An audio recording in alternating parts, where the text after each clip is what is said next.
अस्सलाम वालेकुम। उम्मीद करते हैं तमाम अहबाब खैरियत से होंगे। जी, मैं आपका डॉक्टर, आपके जानवरों का डॉक्टर। जो लोग हमसे जुड़े हुए हैं, हमारे चैनल को सब्सक्राइब किया हुआ है, उन्हें मालूम है कि हम डेली बेसिस पे जानवरों के बारे में वीडियोस बना रहे होते हैं, मालूमात शेयर कर रहे होते हैं। लेकिन जो लोग नए हैं इस चैनल पर, वो इस चैनल को सब्सक्राइब कर लें ताकि हमारी आने वाली हर नई वीडियो की अपडेट आप तक पहुँच सके। क्योंकि live stock farming, dairy farming, बकरी फार्मिंग आजकल पाकिस्तान में हर दूसरा आदमी, आम से लेकर एक बिज़नेसमैन तक, उसकी यही कोशिश होती है कि मैं लाइव स्टॉक के सेक्टर में एंटर हूँ, फार्मिंग करूँ जानवरों की और अपना जो है इन्वेस्टमेंट उसको बढ़ा सकूँ। मतलब ये है कि जानवर पाल कर उससे मैक्सिमम फ़ायदा हासिल कर सकूँ, अच्छे मुनाफा हासिल कर सकूँ।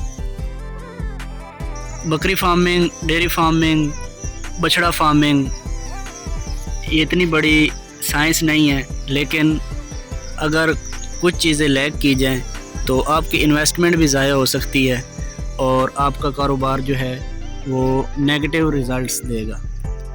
किसी दाना से किसी ने पूछा था कि मैं डेयरी फार्मिंग या फैटनिंग फार्मिंग या फार्मिंग का कारोबार करना चाहता हूँ, तो मुझे कोई अच्छा मशवरा दें। तो सबसे पहले उस दाना ने जो उसे मशवरा दिया था वो ये था कि फार्म बनाने के बाद आपके पास फार्म पे एक छुरी अवेलेबल होनी चाहिए।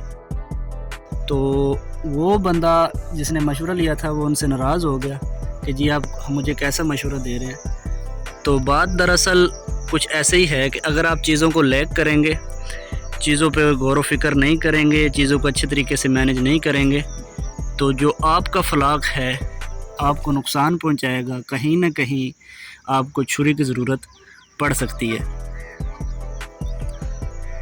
डेयरी फार्मिंग, कैटल फार्मिंग या लाइव स्टॉक फार्मिंग कह लें, इनमें डेली बेसिस पे सेम ही रूटीन होती है, हर रोज़ सेम ही काम होता है। लेकिन कामयाबी का राज इसमें है कि आप डेली बेसिस पे जो काम कर रहे हो वो एक अच्छे अंदाज में कर रहे हो।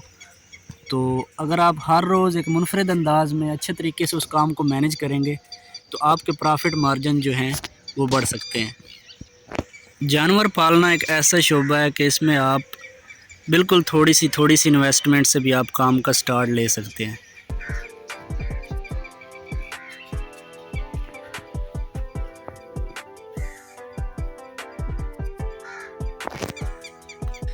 आए तो हम आपको अपने जानवर दिखाते हैं।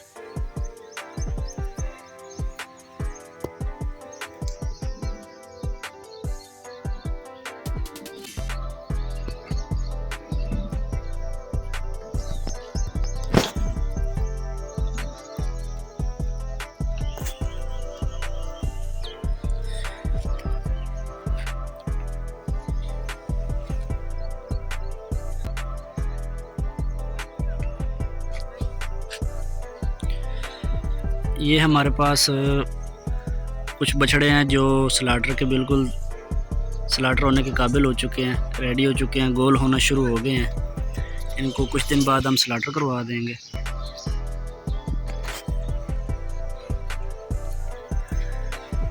बाकी ये हमारे पास हैं भैंस के बच्चे जिन्हें हम कट्टे कहते हैं। तो इनको भी हमारे पास तकरीबन 2 मंथ मुकम्मल हो चुके हैं। 150 से नीचे नीचे लिए थे हमने लाइव वेट, 200 प्लस हो चुके हैं और गोल होना शुरू हो गए हैं। तो इनको हम कुछ दिनों बाद इनको भी हम स्लाटर करवा देंगे।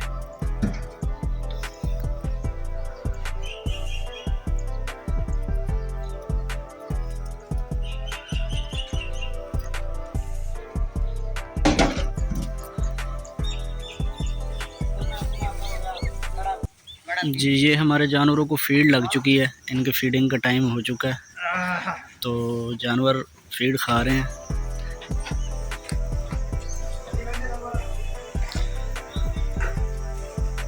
जी, तकरीबन तमाम जानवर इस पे इनके फीड पे आ चुके हैं, फीडिंग टेबल पे।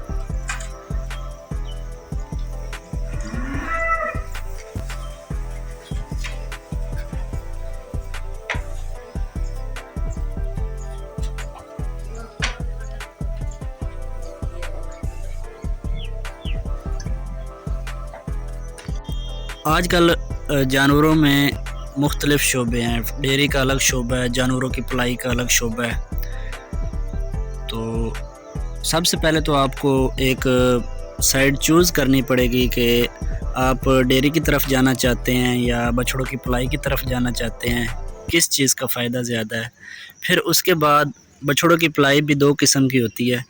एक जो है जानवर की पलाई 3 माह की होती है या 4 माह की, उन्हें हम लोग तैयार करके ज़बह करवा रहे होते हैं। एक जानवरों की पलाई होती है, हम साल या 2 साल रख के कुर्बानी के लिए जानवर तैयार कर रहे होते हैं।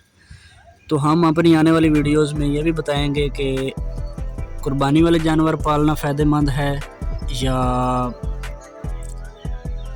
कटाई वाले जानवर पालना फ़ायदेमंद है, इन्वेस्टमेंट किस में कम है, फ़ायदा किस में ज़्यादा है। तो इन सारे पहलुओं पे हम डिस्कस करेंगे। आज हम मौजूद हैं एक फैटनिंग फार्म पे। तो सबसे पहले हम आपको अपने फैटनिंग फार्म का थोड़ा सा तारुफ कराते हैं।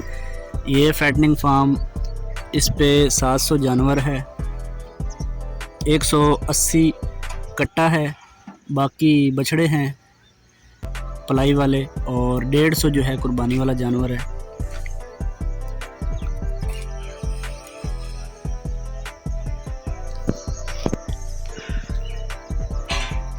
हम अपनी आने वाली वीडियोस में आपको डेयरी फार्मिंग के कुछ पहलू, उसके बाद फैटनिंग फार्मिंग कैसे होती है उसके पहलुओं के बारे में बताएंगे। फैटनिंग फार्मिंग होती क्या है, इसमें क्या क्या रूटीन होती है, क्या क्या हिकमत अमली हमें अपनानी चाहिए, मंडी से जानवर ख़रीदते वक्त हमें किन बातों का ख्याल रखना चाहिए, मंडी से अगर हमने जानवर परचेज़ कर लिया है तो फार्म पे लाने के बाद हमें कौन कौन से प्रोटोकॉल्स लगाने चाहिए। इन सारे पहलुओं के बारे में हम डिटेल्स वीडियो बनाएंगे और आपके साथ शेयर करेंगे। ये हमारे पास एक पेन है कट्टों का, इसमें हमारे पास मैक्सिमम कट्टे जो हैं वो स्लाटर होने के काबिल हो चुके हैं, बिल्कुल रेडी हो रहे हैं। तकरीबन 10 से 15 दिनों बाद इनको हम स्लाटर करवा देंगे। बिल्कुल गुलाइयाँ पकड़ना शुरू कर दी हैं इन्होंने। ये पेन भी हमारा कट्टों का है, तो ये वेट में थोड़े छोटे हैं, तकरीबन इनको 1 मंथ हुआ है फार्म पे।